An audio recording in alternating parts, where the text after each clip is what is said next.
नमस्कार। माली समाचार हिंदी में आपका स्वागत है। मैं दिनेश माली।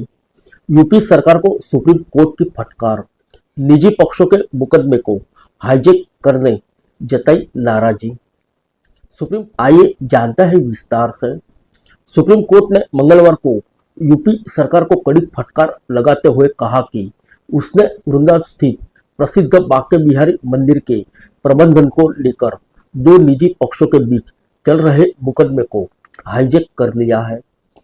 न्यायमूर्ति वीवी नागरत्ना और न्यायमूर्ति सतीश चंद्र शर्मा की पीठ ने कहा कि यदि राज्य सरकार निजी पक्षों के बीच चल रहे विवादों में हस्तक्षेप करने लगेगी तो इससे कानून के शासन की व्यवस्था चरमरा जाएगी। पीठ ने राज्य सरकार से पूछा कि क्या राज्य कार्रवाई में पक्षकार था, किस हैसियत से राज्य ने विवाद में हस्तक्षेप किया।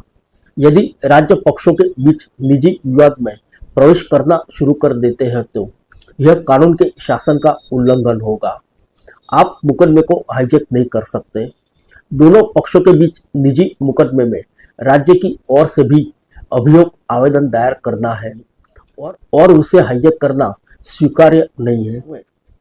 पीठ मथुरा में श्री बांके बिहारी मंदिर के लिए यूपी सरकार की प्रस्तावित पुनर्विकास योजना को मंजूरी देने वाले अपने आदेश में संशोधन की मांग वाली याचिका पर सुनवाई कर रही थी। आइए जानते हैं याचिकाकर्ता की दलील के बारे में। शुरुआत में याचिकाकर्ता देवेंद्र नाथ गोस्वामी की ओर से वरिष्ठ वकील कपिल सिब्बल ने दलील दी कि हमें पक्षकार बनाए बिना ही यूपी सरकार को 300 करोड़ रुपए की धनराशि दे दी गई।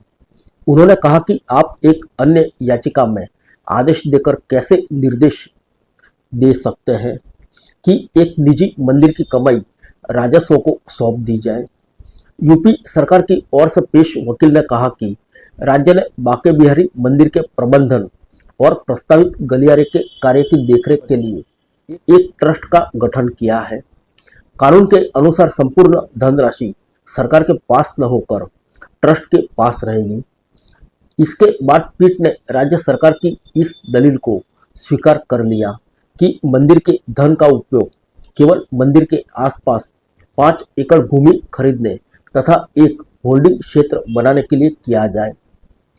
इससे पहले पीठ ने राज्य सरकार के वकील को ट्रस्ट के संबंध में पारित अध्यादेश की एक प्रति याचिकाकर्ता को देने का निर्देश दिया और संबंधित प्रमुख सचिव को 29 जुलाई तक हलफनामा दायर करने का निर्देश दिया। 15 मई को सुप्रीम कोर्ट ने श्रद्धालुओं के लाभ के लिए मंदिर गलियारे को विकसित करने की राज्य सरकार की योजना का मार्ग प्रशस्त कर दिया था।